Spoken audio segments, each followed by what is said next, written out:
The first thing Clara Bennett learned as a wife was that a chair could become lonelier than a bed.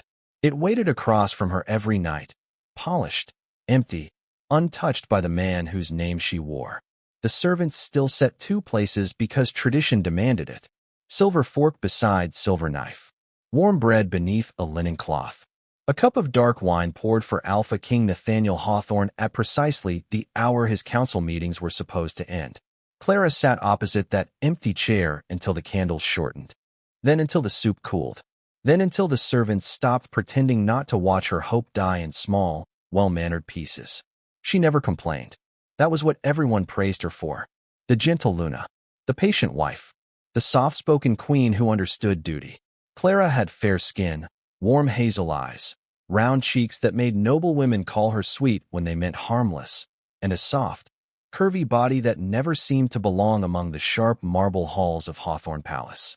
She was pleasant to look at, easy to underestimate, and quiet enough for people to mistake her silence for peace. By the second year of marriage, the palace had learned her habits better than her husband had.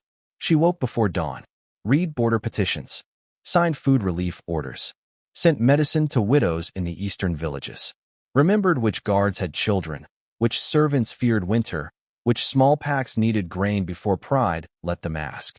When disputes reached the throne room, Nathaniel often found the documents already sorted. When a visiting alpha grew insulted, Clara had already sent the correct apology gift. When the council praised the kingdom's smooth order, Nathaniel accepted the praise with a nod. No one looked behind him. No one saw Clara standing at the edge of the chamber with ink on her fingers and exhaustion hidden beneath a calm smile. That evening, rain pressed against the palace windows in long silver lines. Clara stood in the private dining room, one hand resting on the back of Nathaniel's chair. The food was ready. The fire was lit. His wine had been poured. Again, Nora Wells, her maid, lingered near the door with worry folded carefully behind her eyes. "Your Grace," she said softly, His Majesty sent word. "The council will run late." Clara looked at the untouched plate. "Of course." Nora hesitated. "Shall I have the kitchen keep everything warm?" Clara almost smiled. Not because it was funny, because kindness, when repeated too often, began to sound like pity. "No," she said. "Let them rest." Nora lowered her gaze and left quietly. Clara remained beside the chair for one moment longer. Then she reached for Nathaniel's wine and moved it slightly farther from the plate, exactly where he preferred it when he did come. The habit hurt more than the absence, because some part of her still remembered how to care for a man who had never learned how to come home to her. Outside, thunder rolled over the mountains. Inside, the candles burned low around a table set for two. Clara sat down alone, folded her hands in her lap, and listened to the palace breathe around the shape of a marriage that had never truly begun. The marriage had begun with a sentence Clara Bennett was supposed to be grateful for. "I will protect your title," Nathaniel Hawthorne had told her on their wedding night. "Do not ask me for my heart." He had said it gently. That was what made it worse. Cruelty would have given her something to fight. Disgust would have given her something clear to survive. But Nathaniel had stood before her in the candlelit chamber, wearing black ceremonial robes and the silver wolf crown, his gray-blue eyes tired, his voice controlled, his honesty sharp enough to look honorable. Clara had been 22 then, old enough to understand politics, young enough to still believe kindness could grow where love had not been planted. So she had nodded, not because the words did not hurt, because she had been raised to accept pain politely when it came dressed as duty. "I understand," she had said. Nathaniel had looked relieved. That was the first wound, not the sentence, the relief. As if her heart had been a problem he had solved by asking it not to speak. After that, the palace arranged itself around the quiet agreement. Separate chambers, shared appearances, formal dinners when foreign delegations visited, public touches that never lasted longer than necessary. A hand at her back before the council, a kiss to her gloved knuckles during festivals, his arm offered at moon ceremonies, steady and distant, like marble warmed briefly by sunlight. The kingdom saw dignity. Clara learned translation. A hand at her back meant stand here. A kiss to her glove meant smile now. A seat beside him meant the council is watching. Nothing meant come closer. Still, she tried. At first, in small ways. Tea sent to his study when storms kept him awake. A thicker cloak laid over the chair before winter haunts. His favorite ink ordered before he noticed the old bottle thinning. A quiet reminder to the cook that he hated rosemary and venison, though he had never once told Clara that himself. She had learned it from watching his face during dinner. Watching. That was what her marriage became. The art of loving from the edge of a room. By the end of the first year, she could read Nathaniel's silences better than most men could read letters. She knew when council pressure had sharpened his temper, knew when border reports had unsettled him, knew when his wolf was restless beneath his skin by the way his hand flexed once against the arm of his chair. He knew she preferred honey in her tea only because Nora once corrected a servant in front of him. He had looked surprised. Clara had smiled as if surprise did not bruise. The memory returned that rainy night as she sat alone at the dining table, facing the empty chair across from her. The soup had cooled. The bread had hardened beneath the linen.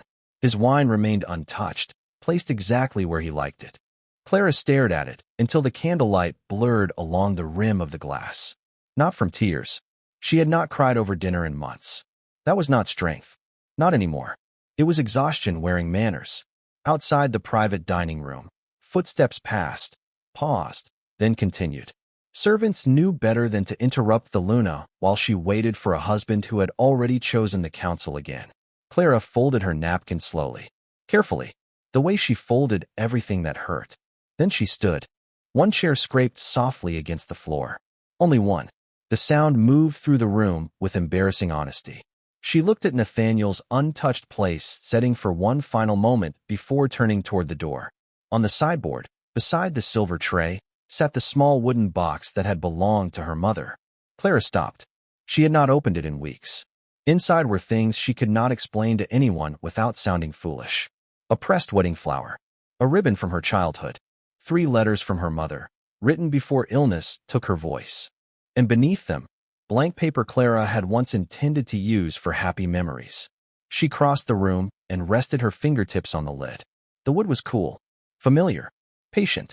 For a moment, Clara stood there with the entire palace breathing around her and realized there was no one left in her life who would ask whether the silence hurt. So she lifted the box, carried it to her chamber, and for the first time in many months, she thought about writing the truth somewhere even if no one ever read it. Clara Bennett did not write that night. Not at first. She carried the wooden box back to her chamber and placed it on the vanity beneath the tall mirror, then stood there for a long time with her hands resting on the lid. The palace was quieter in this wing. Too quiet. The kind of quiet that did not comfort. The kind that reminded her how far sound had to travel before it found anyone willing to listen. Rain traced silver paths down the windows. The fire in her hearth had burned low. Her bed remained perfectly turned down, untouched, cold on one side and colder on the other, though only one side had ever been meant for use. Queen's chamber. That was what the servants called it. Never wife's chamber. Clara almost smiled at that.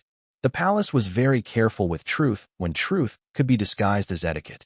She untied the ribbon at her sleeve, folded her shawl across the chair, and removed the pearl comb from her hair. One by one, the small signs of Luna disappeared from her body. The polished comb, the arranged beauty, the quiet proof that she could be displayed without embarrassing the throne. In the mirror, she looked softer without them. Round cheeks, tired eyes, fair skin made paler by candlelight. A woman many nobles had once called fortunate. A woman who had married the Alpha King. A woman who had been given a crown, a title, a chamber, a place beside a man who had promised protection with the same voice another man might have used for love. She opened the box. The scent of dried lavender rose first. Her mother had always tucked lavender into drawers, claiming sorrow should at least have the manners to smell gentle. Clara's fingers paused. That memory was almost too kind to touch. Inside the box lay the pressed wedding flower, brittle now, flattened between 2 pieces of paper. A small blue ribbon from her childhood. 3 letters tied together with cream thread. Her mother's handwriting, thin but steady, across the top of the first envelope. For Clara, when the world asks you to be smaller than your heart. Clara closed her eyes. The ache came suddenly. Not sharp, not dramatic. Old, like a bruise pressed by accident.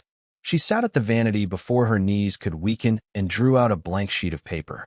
The page looked too clean for what she wanted to place on it. Too innocent. Too ready to become evidence. She dipped the pen into ink, then stopped. What was there to say? That her husband had not struck her, not humiliated her in front of the court, not taken another woman's hand before the kingdom, that he had been respectful, distant, honorable in every way that allowed him to remain absent without feeling cruel. How did one explain the slow violence of never being chosen? Clara set the pen down. Her hand trembled once. She looked at it with mild surprise, as if the body had been keeping records the mind refused to read. Then she picked up the pen again. Mother, the word appeared in black ink. Small, unsteady, alive. Clara stared at it until her vision blurred. This time, it was tears. Only two. Quiet enough to be private. She wiped them before they could fall onto the page. Then she wrote, Mother, I was brave tonight. I did not ask him to come to dinner. I did not ask why a kingdom receives more of my husband than I do. I did not ask whether a woman can still be called a wife when she has learned to stop expecting footsteps outside her door. The words came slowly at first. Then all at once. She wrote about the empty chair. About the wine he preferred placed exactly to the left of the plate. About learning the shape of his tiredness while he never learned the taste of her tea. About the first year, when she had mistaken his gentleness for possibility. About the second, when possibility became duty. About tonight, when Nora had looked at her with pity so carefully hidden that Clara had nearly thanked her for trying. She did not write angrily. That surprised her. Anger would have been easier to fold away. Instead, every sentence came out calm. Worse. True. Mother, I think I finally understand how quiet a heart can become when it stops asking to be loved. Clara stopped writing. The candle beside her flickered. The room seemed to lean toward the page. She read the sentence once. Then again.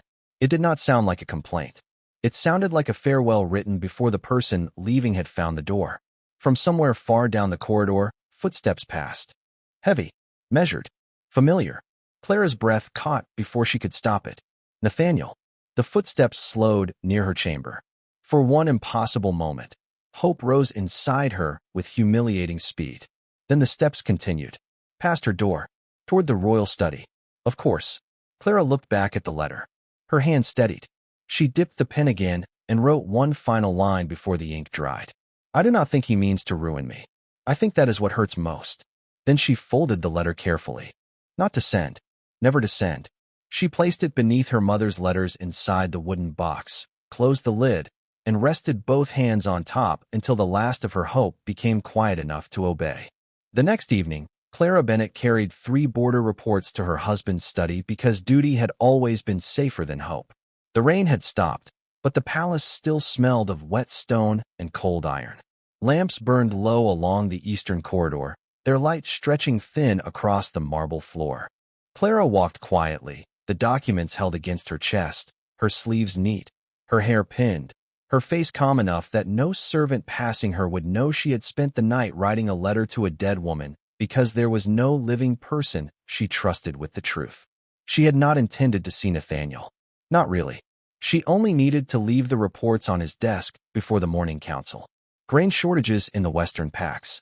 A complaint from widows whose war stipends had been delayed. A private note about a young border alpha growing restless. Small things. Necessary things. The kind of problems Clara solved before they became public enough for anyone to thank the king. She reached the royal study just as voices sounded from inside. Nathaniel's first. Low, tired, controlled. Then Elder Samuel Reed's, softer and older, threaded with political caution. Clara stopped before she meant to. The door had been left slightly open, a narrow line of firelight cutting across the floor. She should have walked away. She knew that. Aluna did not listen at doors. A wife, perhaps, had the right. But Clara had never known where one title ended and the other began. Inside, Elder Reed said, "The council remains pleased with her grace. She has steadied the smaller packs better than anyone expected." Clara's fingers tightened on the reports. A foolish warmth rose in her chest. Not pride. Not exactly. Something smaller. Something that still wanted to be seen. Nathaniel exhaled. Clara is useful. The warmth stopped. Not shattered. Not broken. Simply stopped. Elder Reed was silent for a moment.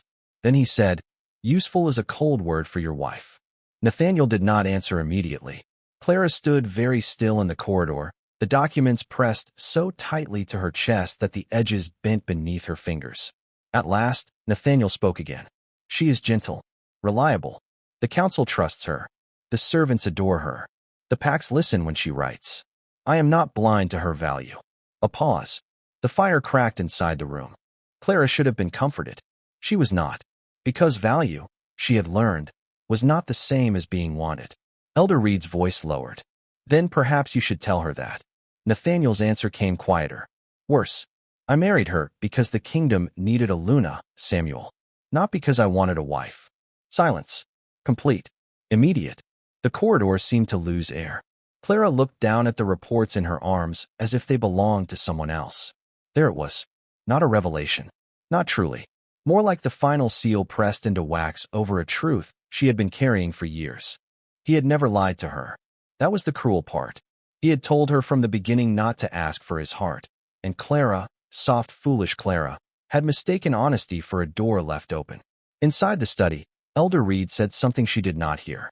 Nathaniel replied, but his words blurred into the low sound of rainwater dripping from the eaves outside. Clara stepped back. One step, then another.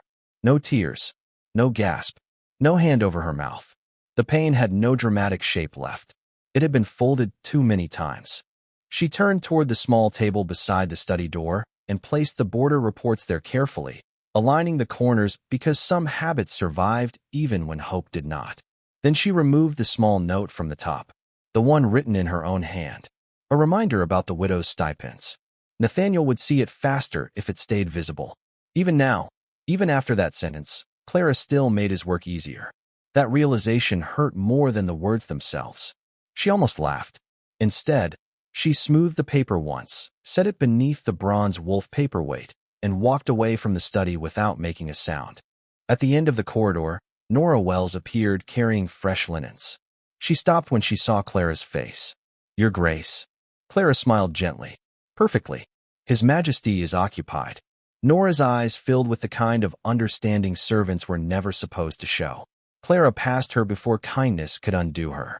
Back in her chamber, the wooden box waited on the vanity. Patient. Closed. Clara stood before it for a long time.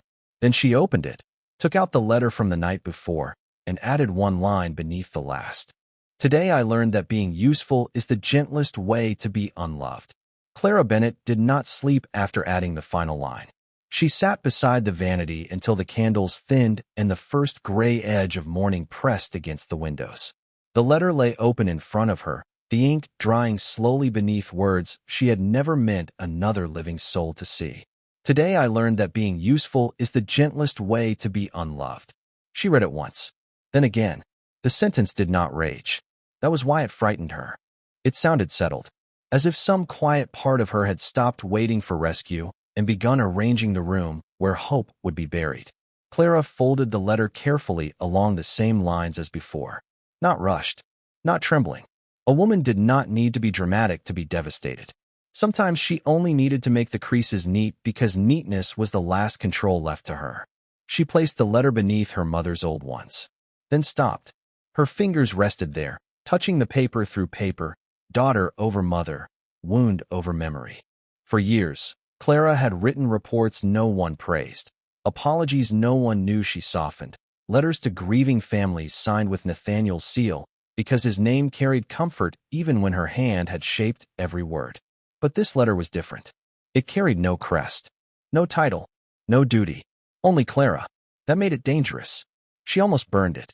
The thought came gently, practically, like all the decisions that saved women from being embarrassed by their own hearts. Burn it before someone finds it. Burn it before it becomes proof. Burn it before Nathaniel ever learns there was still a part of you foolish enough to bleed in ink. Her hand moved toward the candle, then stopped. No, the letter had not been written to accuse him. It had not been written to change him. It had not even been written to be read. It was only a grave marker. A small one. Private. Necessary. Clara returned it to the box and closed the lid. Outside her chamber, the palace began to wake. Doors opened. Soft footsteps moved through the corridor. Somewhere below, kitchen bells rang. The world continued with offensive ease. Clara rose, washed her face, pinned her hair, chose a pale rose gown because the Western Pact delegation liked softer colors and would interpret black as insult after last month's border dispute. Even now, she remembered. Even now, she served. By breakfast, She stood in the council chamber with ink on her fingers and calm on her face. Nathaniel entered late. Not by much. Only enough for the room to shift around him as if gravity had arrived. He wore dark formal leather beneath his royal coat, silver clasp at his throat, crown absent but authority not needing it. His gray-blue eyes moved over the council table, the maps, the waiting elders. They passed over Clara. Not cruelly. Not deliberately. Worse. Naturally. "Begin," he said. So they did. The meeting lasted 3 hours. Grain routes. Border taxes. Trade rights. A wolf dispute near the southern ridge. Clara spoke only when required. When Elder Reed hesitated over the widow's stipends, she slid the corrected ledger forward. When a minor Alpha tried to blame drought for stolen supplies, she produced 3 witness statements already copied and sealed. When Nathaniel asked for the Eastern casualty numbers, the answer left her mouth before the clerk could find the page. 43 families still unpaid, Clara said. 17 of them with children under 10. Nathaniel looked at her then. Really looked. Only for a moment. Why was I not informed? Clara's hands folded over the ledger. "You were," she said quietly. "Last month." The room went still. Not because she had accused him. Because she had not. Elder Reed lowered his gaze. Nathaniel's expression did not change, but something behind his eyes sharpened. He glanced toward the ledger, then back at her. "I see." Clara nodded once. Professional. Polite. Destroyed in ways no council could record. After the meeting, nobles surrounded Nathaniel with questions. Clara collected her papers from the edge of the table. No one stopped her. No one asked if she had eaten. No one noticed when she left through the side door instead of remaining at his right hand for the private session. Except Nathaniel. He noticed when the chair beside him stayed empty. Not immediately, but enough. Clara spent the afternoon in the Queen's office, finishing the last of the stipend orders.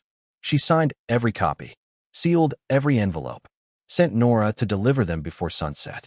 "Your Grace," Nora said softly, lingering by the door. "You do not have to finish everything today." Clara looked at the neat stack of letters. "Yes," she said, "I do," because unfinished duties were strings. And Clara had begun to understand that if she was going to leave this marriage, she would not let anyone say the kingdom fell because she finally chose herself. That evening, Nathaniel's wine was not poured. His chair remained set. The table waited, but Clara did not. In her chamber, the wooden box sat locked inside the lower drawer. Beside it, folded with the same calm precision as the letter, lay a traveling cloak. The first person to notice the missing wine was not Nathaniel. It was a footman. He stood beside the private dining room door at the usual hour with a polished tray in his hands, waiting for the instruction that always came before the Alpha King arrived, if he arrived at all. Pour the wine. Warm the bread. Replace the soup. Keep everything ready. But that evening, no order came. The table had been set by habit, not hope. 2 plates. 2 glasses. Silver arranged with perfect obedience. Yet Nathaniel's goblet remained empty, dark crystal reflecting only candlelight. The footman looked toward Nora Wells. Nora looked toward the Luna's empty chair. Neither spoke. Servants were very good at understanding endings before kings did. Nathaniel entered after the 7th bell. Not late enough to be called absent. Late enough to expect the room to have forgiven him before he arrived. He stopped at the threshold. Something was wrong. Not visibly. That was what unsettled him first. The fire was lit. The table was arranged. His chair waited in its usual place. Clara's chair stood across from it, back straight, polished, patient. But the room did not feel prepared. It felt abandoned politely. Nathaniel's gaze moved to his glass. Empty. A small thing. Ridiculous to notice. He noticed anyway. "Where is her Grace?" he asked. The footman lowered his head. "In her chamber, Your Majesty." Nathaniel waited for the rest. There was none. At dinner. The footman swallowed. "No, Your Majesty." Nora stepped forward before the boy could be punished for answering truthfully. "Her Grace requested that the kitchen rest tonight." Nathaniel looked at her. "She is unwell?" Nora's hands folded tightly before her apron. She did not say that. His expression cooled. Then what did she say? Nora hesitated. That hesitation irritated him more than it should have. Then she answered softly. She said there was no need to keep food warm for someone who had not promised to come. Silence. The sentence was not angry. That made it harder to dismiss. Nathaniel looked again at the empty glass, the untouched plate, the chair across from him. For the first time, the room looked less like a dining room and more like evidence. "How long has she waited here at night?" he asked. Nora's face changed. "Only slightly." "Enough." Nathaniel's jaw tightened. "Answer me." The maid lowered her gaze. "Most nights, Your Majesty." "Most nights." "Not sometimes." "Not when council ended early." "Most." The words settled with a weight he did not understand how to carry. Nathaniel turned toward Clara's chair.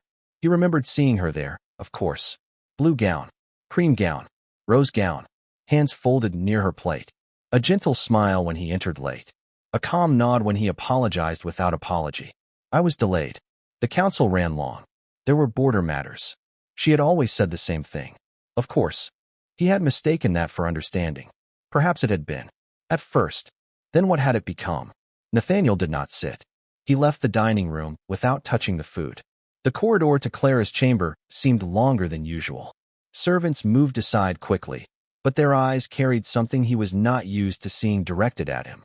Not fear. Not exactly. Awareness. As if they had all known something about his marriage that he, the man inside it, had arrived too late to learn. He reached Clara's door and lifted his hand. Stopped. There was light beneath it. Warm.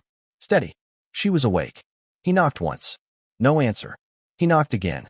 This time, Nora's words returned to him. No need to keep food warm for someone who had not promised to come. Nathaniel lowered his hand. A husband might have entered. A king could have ordered the door opened. For the first time, neither felt like a right. So he turned away. Not far. Only toward his own study. Duty. The old escape. The familiar room smelled of smoke, ink, and rain-damp leather. Reports waited on his desk in neat stacks. Clara's work, though he did not think of it that way until now. Border ledgers. Widow stipends. Pack correspondence. Every problem arranged before it could become his embarrassment. He sat heavily behind the desk. A map of the western ridge lay open, but the numbers blurred. Most nights. The phrase would not leave. He reached for the latest border file and found it already marked in Clara's careful hand. Notes in the margins. A correction in tax estimates.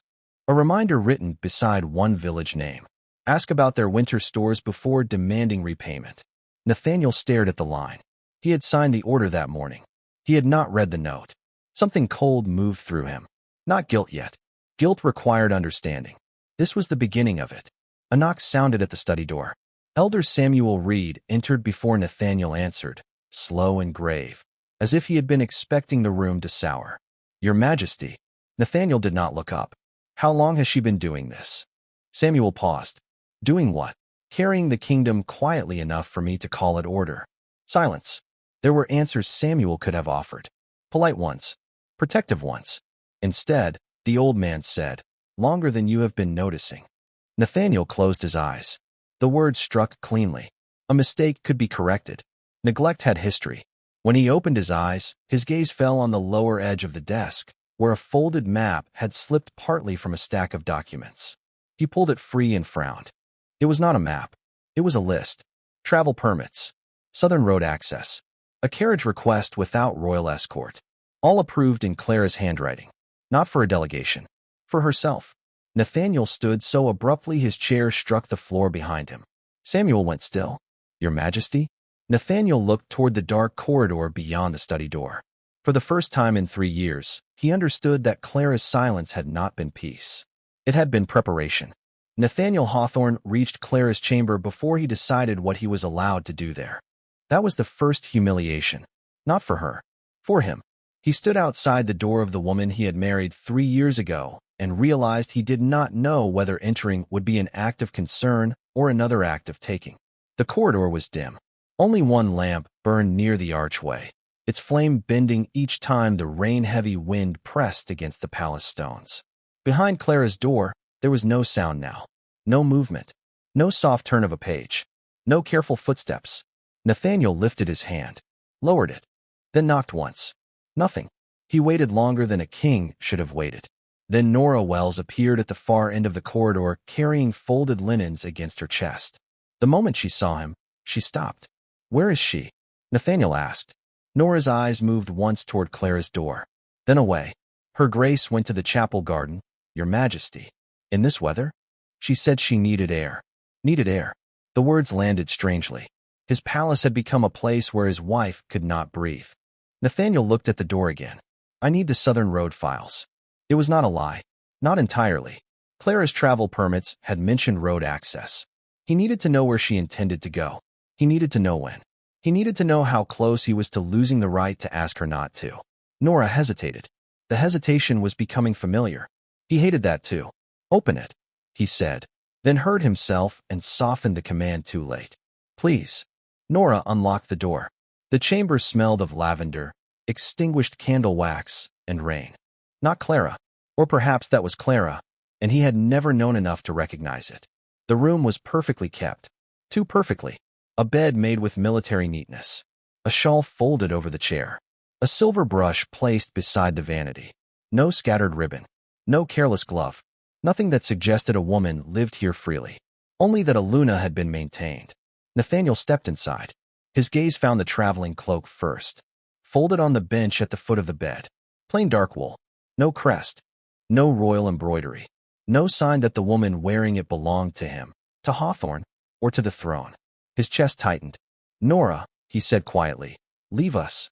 The maid did not move. His eyes flicked to her. She lowered her gaze, but her voice was steady. Her grace is not here, your majesty. The correction was small. It shamed him anyway. Leave the door open, he said. Only then did Nora step back into the corridor. Nathaniel crossed to the writing desk. The Southern Road files lay stacked beside a sealed packet. Clara's handwriting marked each corner with calm precision. North Gate, East Bridge, Southern Road, emergency food wagons. Every route arranged for the kingdom, and one route arranged for her. He reached for the Southern file. A loose sheet slipped from beneath it, caught the edge of the desk, and drifted to the floor. Nathaniel bent to pick it up. It was not a road permit. It was a letter, folded carefully. No seal. No address. He meant to set it back. That was the truth he would later hate most. He meant to set it back. Then he saw the first word. Mother, his hand stilled. A private thing. He knew that immediately. He should have folded it closed.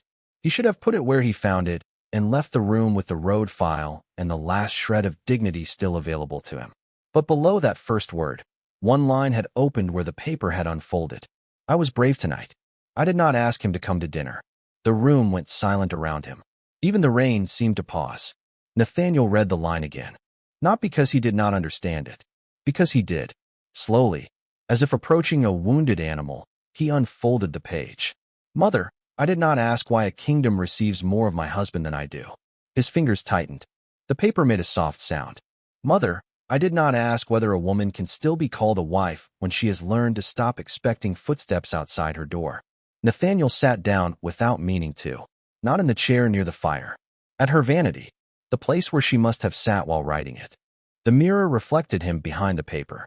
Crownless, pale, suddenly too large for the delicate room he had never bothered to enter except when duty required appearances. He kept reading. I know he is not cruel. I almost wish he were. Cruelty would give me a cleaner wound. His breath changed. A small, broken thing. I have learned his favorite wine, his winter silence, the way his hand flexes when his wolf is restless. He learned I take honey in my tea because a servant told him. Nathaniel closed his eyes. But the words remained. Today I learned that being useful is the gentlest way to be unloved. For a moment, he did not move. Then he read the sentence again. And again. Useful. His own word. Returned to him without accusation. That was what undid him. There was no rage in the letter. No demand. No plea for tenderness. Clara had not written like a woman trying to be heard by him. She had written like a woman burying herself where he would never think to look. Nathaniel looked toward the open door. The corridor beyond was empty. Somewhere in the rain-dark palace, Clara was still close enough to find. But for the first time, he understood that distance had never been measured in corridors. It had been measured in nights, in chairs, in cups of untouched wine, in every quiet moment when she had loved him from the edge of a room while he called her peace because he had never bothered to hear her breaking. Nathaniel Hawthorne did not know how long he sat at Clara's vanity with the letter in his hands. Time seemed to move around him instead of through him. The candle near the mirror burned lower. Rain whispered against the windows. Somewhere below, a servant shut a door too softly, as if the whole palace had learned to be careful around sorrow before its king did. He read the letter again. Not from the beginning. From the wound. Today I learned that being useful is the gentlest way to be unloved. His own word. Useful. He remembered saying it in the study, remembered the tired impatience in his voice, remembered thinking the sentence had been practical. Political. Harmless. Clara was useful. The kingdom trusted her. The council softened when she entered. Servants worked better under her kindness. Small packs answered her letters faster than they answered royal decrees. He had meant value. She had heard absence. No, that was too easy. She had not heard wrong. He had spoken exactly what he had practiced living. Nathaniel looked around the chamber. For 3 years, this room had existed beside his like a sealed country. He knew its location, its official purpose, the color of the curtains because they appeared in seasonal reports. But he had never truly seen it. Now he saw everything. The single teacup on the small table. Honey beside it. Untouched. The shawl folded over the chair near the window, worn at one edge from fingers worrying the fabric. The stack of petitions tied with blue thread. The pressed wedding flower in the open wooden box, fragile as a memory kept too long after it had stopped bringing comfort. His gaze returned to the letter. Mother, I do not think he means to ruin me. I think that is what hurts most. Nathaniel's hand trembled. Once. Only once. He curled his fingers tighter around the paper, then forced himself to loosen them before he damaged the page. It was hers. Even his grief had no right to leave marks on it. A soft sound came from the corridor. Nora. She stood just beyond the open door, face pale, eyes lowered, but not enough to hide what she had seen. Nathaniel looked at her. For once, no command came easily. Did you know? He asked. Nora's mouth pressed into a thin line. Yes, Your Majesty. The answer struck harder than denial would have. How much? Enough. His throat tightened. And you said nothing. Nora lifted her eyes then. Not defiant. Worse. Honest. She is my Luna. You are my king. I could not force one to be loved by the other. Nathaniel closed his eyes briefly. There were punishments a king could give for words like that. There were none a husband deserved more. Where is she now? In the chapel garden. Still. Nora hesitated. Nathaniel stood. The letter remained in his hand, and for the first time he hated the sight of his own fingers wrapped around something Clara had never offered him. Nora noticed. She did not mean for you to read it. I know. The words came rough. He folded the letter carefully along the creases Clara had made and placed it back in the wooden box, beneath her mother's letters, where it belonged. Then he stopped, because putting it back did not undo the theft. Knowing did not become forgiveness simply because he regretted learning it. Nathaniel left the chamber without taking the Southern Road file. The corridor outside felt colder. He walked toward the chapel garden, but each step carried another memory he had never kept properly. Clara at the winter feast, smiling while he left early. Clara beside him during the moon ceremony, her hand resting lightly on his arm, light enough that he had forgotten she was touching him. Clara in the council chamber that morning, saying, "You were," when he asked why he had not been informed. Not accusing, just truthful. He had mistaken the absence of anger for the absence of injury. The chapel garden doors stood open to the rain. Nathaniel stopped beneath the stone arch. Clara was there, standing beside the old moon fountain, cloakless, her pale rose gown damp at the hem. Rain had loosened strands of brown hair around her soft face. She looked smaller under the gray sky, and somehow farther away than any battlefield he had crossed. She did not turn immediately. Perhaps she heard him. Perhaps she had learned not to hope every footstep was his. The thought cut deep enough to change his breathing. Clara, he said. She turned then. Calm. Too calm. Her hazel eyes moved to his face, then to his empty hands. A flicker crossed her expression. She knew. Of course she knew. You read it, she said. No question. Nathaniel could have lied. He had been trained for politics all his life. Instead, he bowed his head. Yes. Rain fell between them. Clara looked past him toward the palace windows glowing gold in the distance. I did not write it for you. I know. That was the last place I was still honest without worrying whether it would inconvenience you. The sentence landed quietly. It did not need volume to destroy him. Nathaniel took one step forward. Clara did not step back. That almost made it worse. She was no longer afraid of losing him. A woman only stepped back when something still had power over her heart. I am sorry, he said. The words sounded thin in the rain. Clara's mouth softened with something that was not forgiveness. I believe you. Hope moved in him before she finished. Then she said, "But I do not think your sorrow knows what to do with me yet." Nathaniel stood still. For the first time, the Alpha King had no answer powerful enough to hide behind. And across the garden, Clara Bennett looked at him like a woman who had already begun leaving before her feet ever moved. Nathaniel Hawthorne had faced rebellions with less fear than the silence that followed Clara's words. Rain slipped down the stone faces of the chapel garden. Water gathered along the edge of the moon fountain and fell in quiet drops, one after another, like time measuring the distance between two people who had shared a marriage without ever sharing the truth. Clara stood before him with her hands folded at her waist. No accusation, no trembling, no dramatic ruin. That was what frightened him most. Pain he understood. Anger he could meet. This calm was something else. It was a door closing without sound. "My sorrow can learn," Nathaniel said at last. The words felt clumsy. Too small for a king. Too late for a husband. Clara looked at him, and the softness in her face made the answer hurt before she spoke it. "Perhaps," she said, "but I cannot remain here while it practices." He took the sentence like a blade beneath the ribs. "Clara, you should not say my name like that now." His jaw tightened. "Like what?" "Like you have just discovered it belongs to a person." The rain filled the space between them.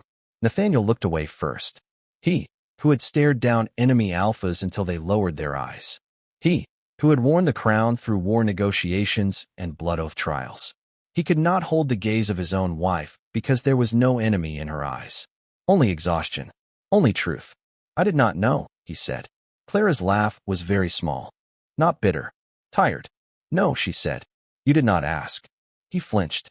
She stepped around the fountain, not toward him, but toward the covered path that led back to the Queen's wing. Nathaniel followed at a distance.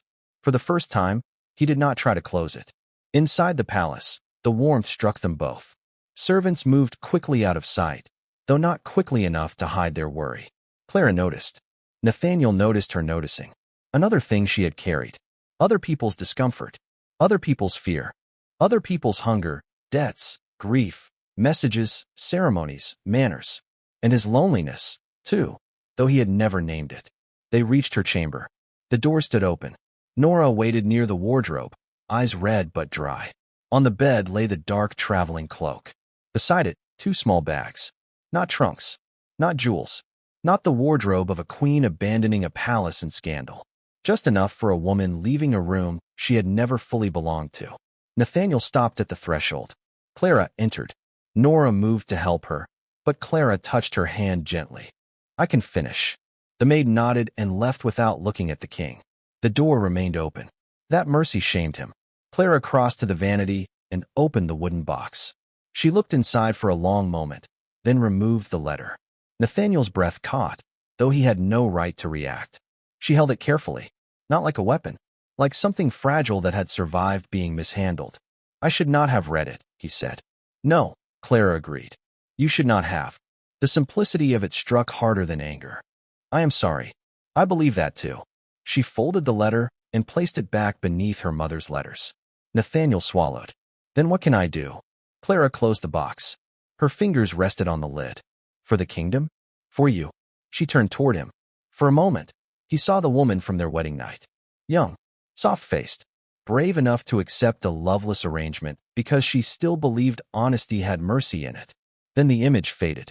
This Clara had learned too much. "For me," she said quietly. "You can stop confusing regret with repair." Nathaniel went still. She walked to the bed and lifted the traveling cloak. "I never asked you to love me," she continued. "Not after that first night. I kept my place. I honored your crown. I protected your people. I made sure no one could say the Luna failed simply because the wife was lonely." His voice lowered. "You were not just lonely. No." She fastened the clasp at her throat. "I was disappearing politely." The words entered him and stayed. Nathaniel looked around the chamber again. The folded shawl. The single teacup. The empty half of the bed.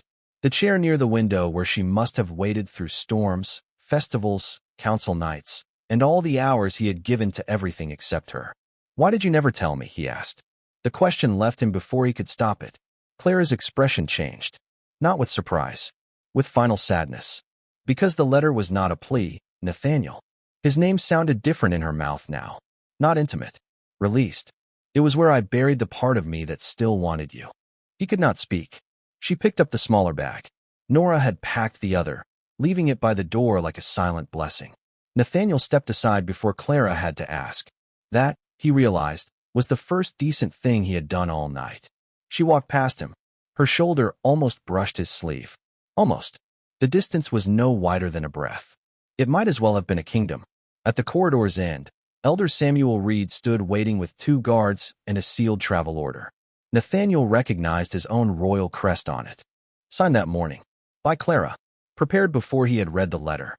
Before he had apologized. Before he had learned that losing someone could begin while they were still standing beside you. "Where will you go?" he asked. Clara paused, not turning fully. "Somewhere I am not useful first." The guards lowered their heads as she passed. Not to the title. To her. Nathaniel remained in the doorway of the Queen's chamber until the last sound of her footsteps disappeared down the marble hall. On the vanity behind him, the wooden box sat closed. Inside it was a letter he had no right to read again. Across the palace, the private dining room waited with 2 chairs. For the first time, Nathaniel understood that one of them had been empty for years. It had only taken Clara leaving for him to see which one. The kingdom did not collapse when Clara Bennett left. That was the first mercy. It was also the first accusation. Morning came to Hawthorne Palace with its usual discipline. Bells rang. Fires were lit. Horses were fed in the royal stables. Clerks carried ledgers beneath their arms. Guards changed posts beneath the silver wolf banners. Bread rose in the kitchens. Petitioners gathered beyond the outer hall, clutching papers and grievances and hope. Everything continued. Only nothing moved smoothly. Nathaniel noticed the first fracture before sunrise. A messenger from the Western Pax arrived with 3 sealed complaints about grain distribution. Normally, the documents would have reached his desk already sorted by urgency, with Clara's clean handwriting marking which matters needed judgment and which only needed signatures. This time, all 3 seals remained unbroken. The clerk who delivered them stood pale and uncertain. "Which one should I open first, Your Majesty?" Nathaniel stared at him. The question was reasonable. That was the problem. He did not know. Not because he was incapable. He had ruled through war, famine, winter border disputes, and council betrayal. But Clara had not merely been assisting him. She had been translating the kingdom's pain before it reached him loud enough to become crisis. "Leave them," he said. The clerk bowed and withdrew too quickly. By mid-morning, the widow's stipends were delayed again because the treasury master could not find the corrected ledger Clara had referenced in council. Elder Reed discovered it an hour later in the Queen's office, tied with blue thread, labeled clearly, and accompanied by a note. "Send before the second bell. They have waited long enough." Nathaniel read the note twice. The second bell had passed. He ordered the payment released immediately, then signed the decree with a hand that felt heavier than it should have. At noon, the kitchen sent rosemary venison to his private table. Nathaniel looked at the plate and understood, with sudden humiliating clarity, that he hated rosemary and venison and had never once told the cook. Clara had known. For 3 years, his comfort had arrived without him ever asking where it came from. He pushed the plate away. No one knew what to bring instead. That evening, the Southern Alpha refused the treaty wording because the apology gift had not been sent with the proper family color. Nathaniel stood in the receiving hall, listening to offense sharpen into politics, while Elder Reed leaned close and murmured, "Her Grace usually handled that correspondence." Her Grace, not Clara. Even now, the palace protected him from the intimacy of what he had lost. Nathaniel turned his head slightly. "Say her name." Elder Reed paused. Then quietly, "Clara handled it." The name moved through Nathaniel like a punishment. Good. He deserved names now. Not titles. Not functions. Names.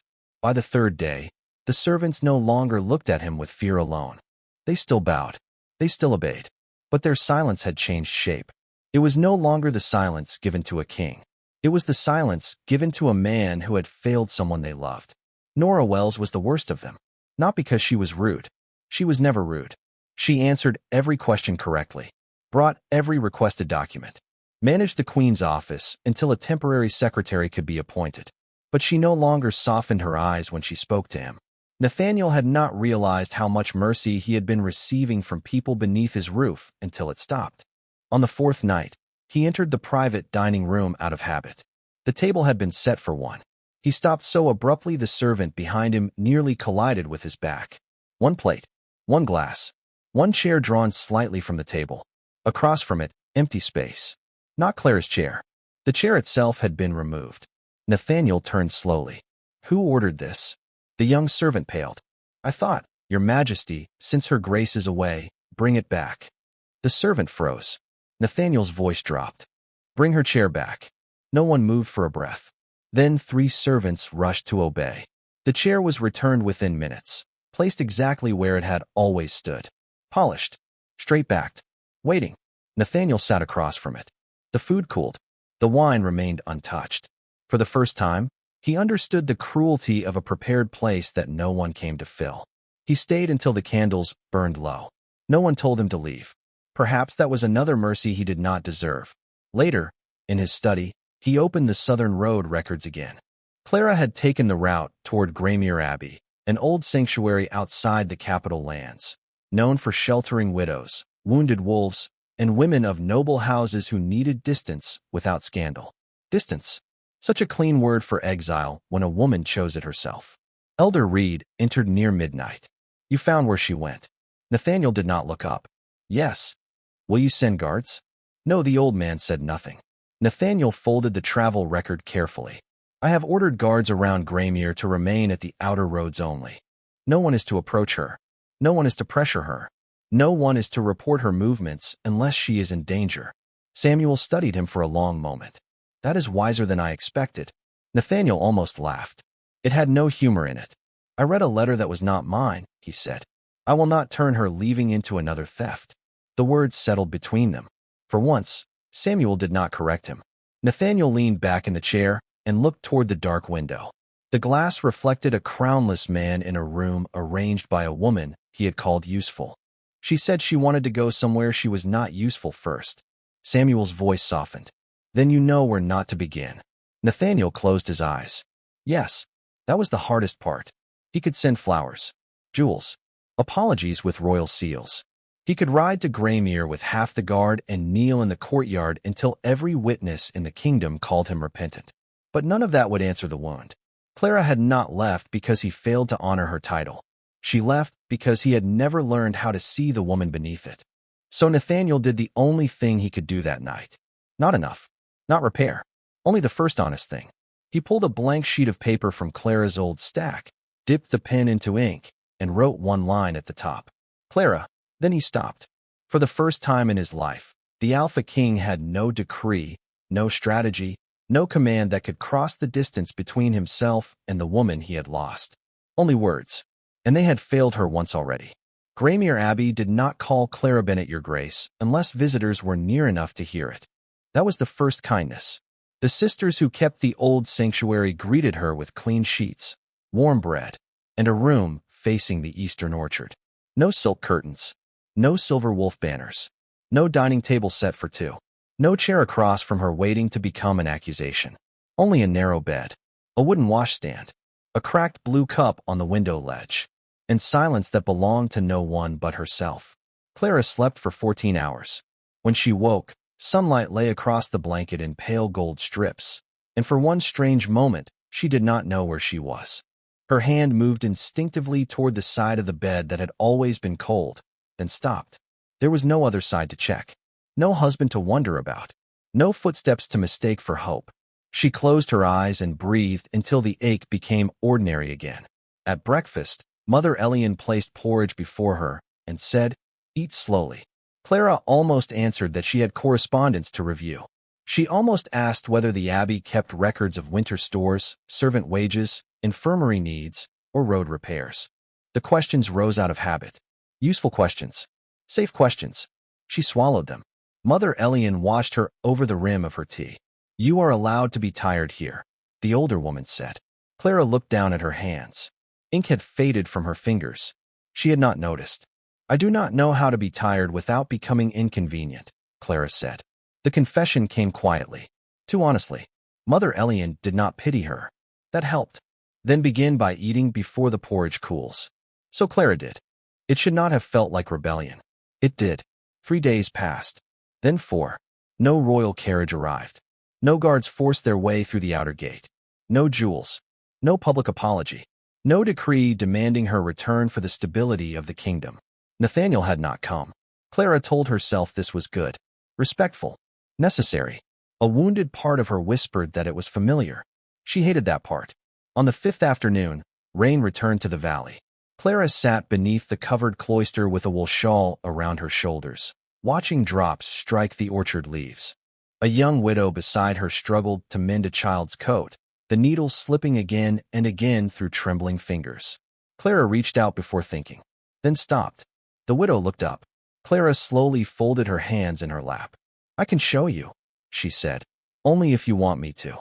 The woman blinked, then nodded. Only then did Clara take the coat. The difference was small. It changed everything. She was not rescuing the room before anyone asked.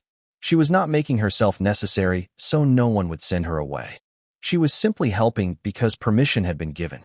That evening, a messenger came from Hawthorne Palace. Clara saw the silver wolf seal and felt her body remember fear before her mind could name it. Mother Elian accepted the parcel first, inspected it, then brought it to Clara herself. "No order," she said. "No summons." Clara took the parcel. It was not heavy, wrapped in plain brown cloth. Her fingers knew the shape before she opened it. The wooden box. Her mother's box. For a moment, the cloister disappeared. She was back in the queen's chamber, beside the vanity, burying a letter beneath the only love that had never asked her to be less. Clara's throat tightened. Inside the parcel lay a folded note. No royal crest. No command. Only her name. "Clara, this belongs with you. I had no right to keep anything that held your truth. I had no right to read what grief trusted me never to touch. I will not ask you to forgive that. I will not ask you to return. The kingdom is learning the shape of your absence. So am I. Nathaniel." Clara read it once. Then again. The handwriting was controlled, but less perfect than usual. One stroke cut too deep into the paper. One word had been rewritten, then left visible instead of hidden. "Return." He had crossed it out before writing "forgive." Clara sat very still. The note did not ask for her. That should have made it easier. It did not. Because, for the first time, Nathaniel had not written like a king trying to repair a problem. He had written like a man standing outside a closed door. Waiting, not entering. She placed the note inside the box beside her mother's letters and the letter she had never meant him to read. Then she closed the lid. At dusk, as the abbey bells rang across the wet valley, Clara looked toward the outer road. A lone rider stood beyond the gate. No escort, no banner, no crown. Only a man in a dark cloak beneath the rain, far enough away to be refused before he ever reached her. Nathaniel did not dismount. He did not call her name. He simply waited outside the boundary of the sanctuary, as if he finally understood that love, if it came too late, had to learn the shape of permission first. Clara Bennett did not go to the gate that night. That was the first answer she gave Nathaniel. Not with words. With absence. She watched him from the cloister until the rain blurred him into a dark shape beyond the abbey wall. He remained there for nearly an hour. No torch. No shouted plea. No royal command sent through the sisters. No messenger begging her to grant him a moment because the kingdom needed its Luna. Only waiting. Once, his horse shifted beneath him. Once, his hand lifted as if to wipe rain from his face. Then lowered again. Clara stood where the shadows kept her hidden and listened to the part of her heart that still knew how to recognize him. It was quieter now. Not dead. That would have been easier. Simply quieter. Mother Elian came to stand beside her, hands folded beneath her gray sleeves. "He will catch fever if he remains there." Clara looked at the gate. "He has survived worse." "That is not what I asked you to consider." Clara almost smiled. The abbey women had a talent for kindness that did not flatter self-pity. "I am not ready," she said. "Then do not go." The simplicity of it entered Clara like warm water. Do not go. No duty hidden behind gentleness. No title pulling her toward the needs of others. No expectation that a woman must become merciful the moment a man became sorry. So Clara did not go.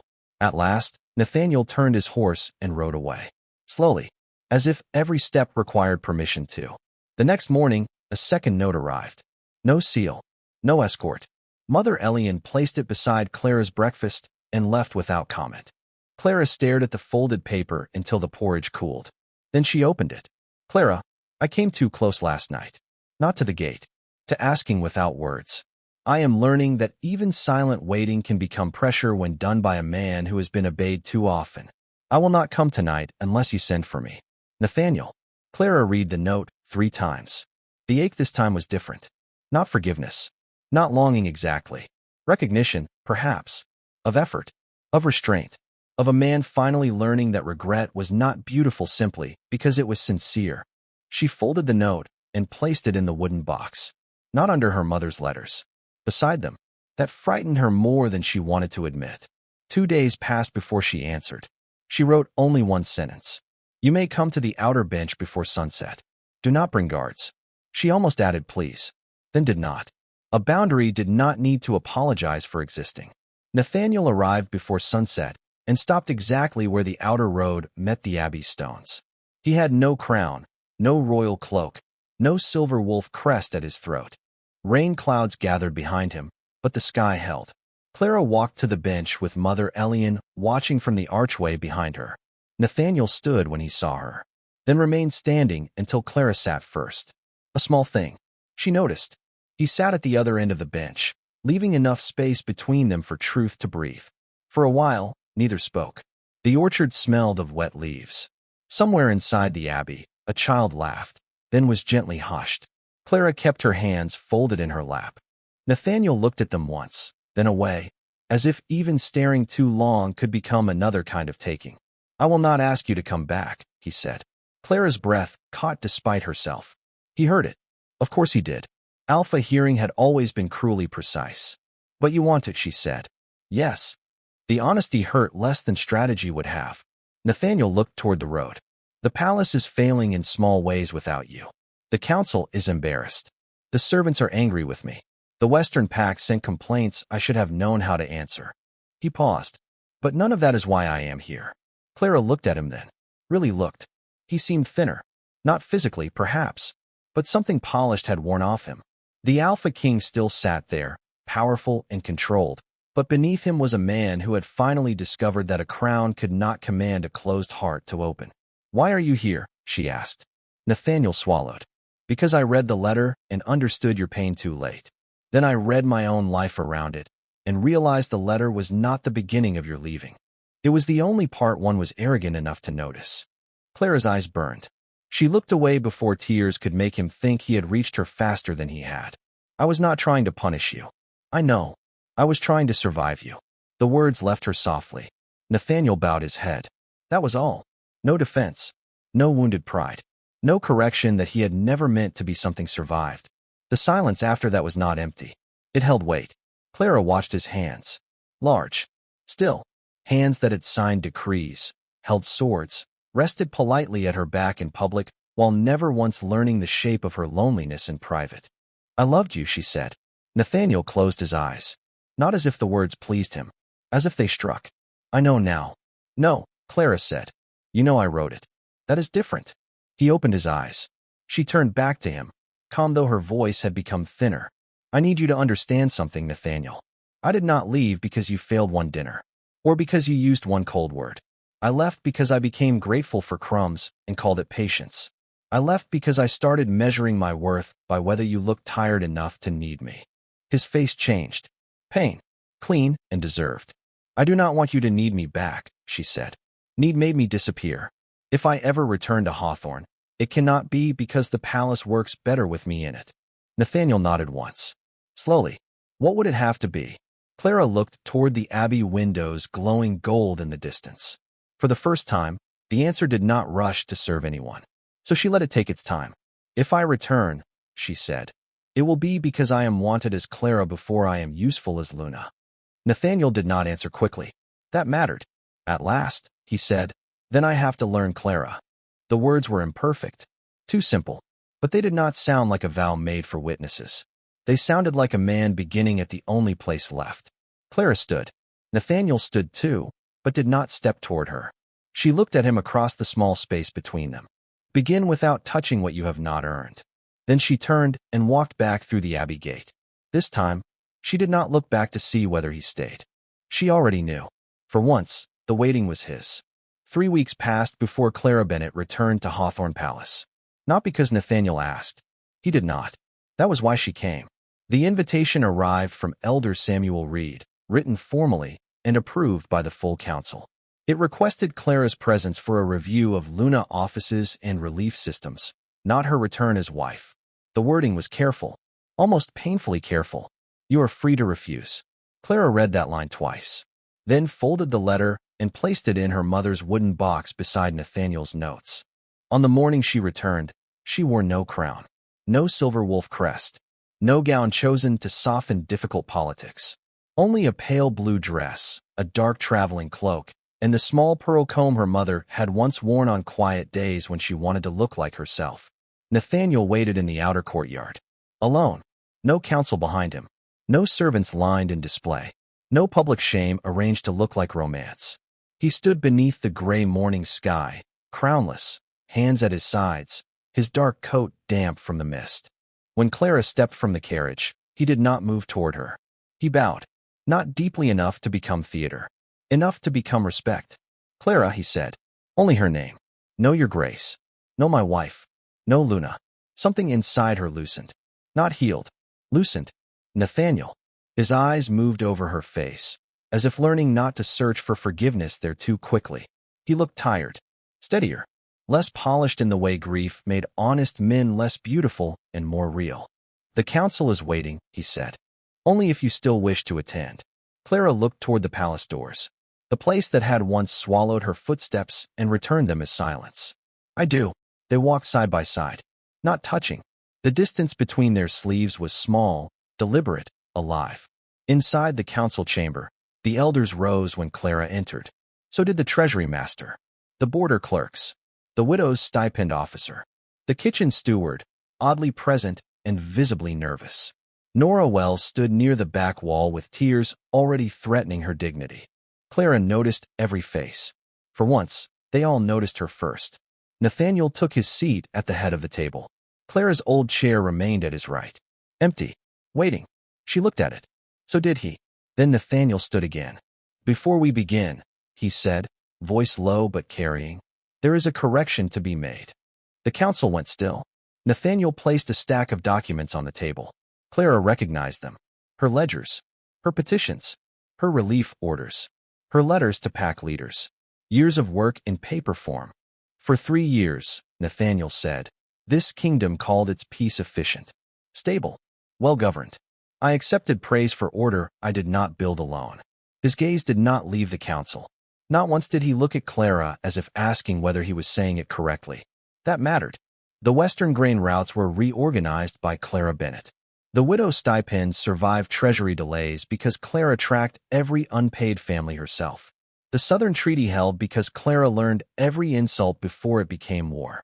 The servants remained loyal not because this palace was kind, but because she was. Silence filled the room. Nathaniel's hand rested on the top ledger. I called her useful. Clara's breath caught quietly. His jaw tightened. That was not praise. It was failure spoken politely. From this day forward, no work done by the Luna's office will be hidden beneath the king's seal unless the person who did it chooses that. Every decree will name its author. Every relief order will carry proper credit. No woman in this court will be erased because her labor makes powerful men look steady. Elder Reed bowed his head. Nora covered her mouth. Clara looked down at her hands. They were not trembling. That surprised her. Nathaniel turned then. Only then. To you. Clara, I owe more than public correction. But this is where the kingdom's lie ends. The room waited for her answer. Once, that waiting would have pulled words from her before she was ready. Now she let them wait. At last, Clara stepped forward and touched the empty chair beside him. Not sitting. Not yet. I will review the Luna office, she said. I will repair what must be repaired. I will help the widows because they should never suffer for our failures. Nathaniel's eyes lowered at her, then lifted again. But I am not returning to this chair today. A small sound moved through the chamber. Nathaniel only nodded. I understand. Clara believed him. That was new. After the council dismissed, she walked alone to the private dining room. The table was set for 2. This time, both chairs remained. No food waited. No wine poured in expectation. Only a folded note on the place across from hers. Clara opened it. I learned you like honey in your tea. Not because Nora told me. Because I asked what you choose when no one is watching. She closed her eyes. A quiet laugh broke through her breath. Not joy, not forgiveness. Something smaller. The first green thing after winter. Behind her, Nathaniel stopped at the doorway. He did not enter. "May I?" he asked. Clara looked at him for a long moment. The question was simple. The history beneath it was not. Finally, she said, "You may sit." He crossed the room slowly and took the chair across from her. The chair that had once been empty. For a while, neither spoke. A servant brought tea, then withdrew. Nathaniel did not reach for his cup first. He watched Clara add honey to hers. One spoon, then a little more. The smallest smile touched his mouth, sad and careful, as if even tenderness needed permission now. Clara noticed. This time, she did not look away. "You cannot fix 3 years with one counsel speech," she said. "I know. You cannot love me only because losing me taught you pain. I know. And I may never become the woman who waited for you at this table." Nathaniel's voice softened. "I am not asking for her." Clara held the warm cup between both hands. "Who are you asking for, then?" He looked at her. Not at the Luna. Not at the wife he had neglected. Not at the woman whose usefulness had held his kingdom together. "At whatever pace she chooses," he said. "I would like to know Clara Bennett." The answer reached her quietly. No crown. No claim. No promise too large to trust. Only the beginning of something that did not ask her to disappear in order to be loved. Clara looked at the chair across from her. Occupied now. Not enough. But no longer empty. Outside, rain began again against the palace windows. This time, she did not feel like waiting. She felt like deciding. So Clara lifted her tea, took one slow sip, and allowed the Alpha King to sit across from her as a man who had finally arrived too late to be owed anything, but not too late to begin earning the right to stay.